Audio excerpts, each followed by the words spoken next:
เขาเลสู่อย่าปันยุบยอมก็หักก่อนหน่อยมีหักก่อนปี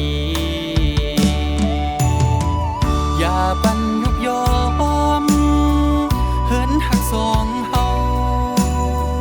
สวยลุ่มลากันเฮา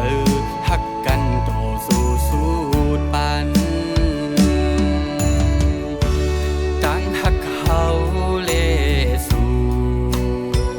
อย่าปันยุบยอมสู้อยู่ไกลกันแก็บกำอ่อนกูอย่าปีเสลีมีหักก่อนหน่อยก็หักก่อนปีอย่าเสลิกหน้าโปวันหนึ่งเขาสู่ตีคืนคอยกันตีเมื่อไหนตกปุ่นพรใส่เล่เปิดสั่งมือหาอย่าปีเสลีมีหักก่อนหน่อยโปสุดหน้ากัน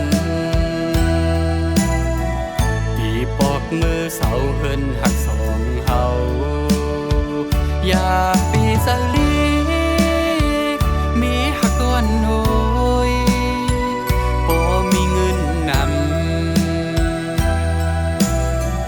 ตีปอกมือเสาเฮินหักก่อนเฮา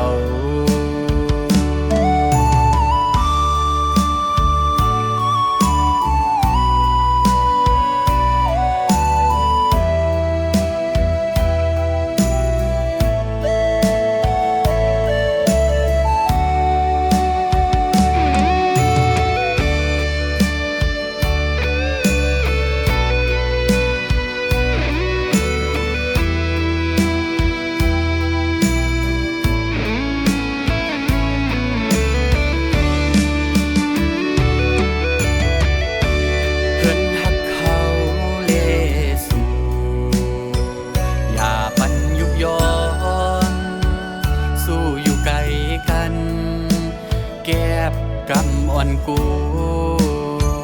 อย่าปีเส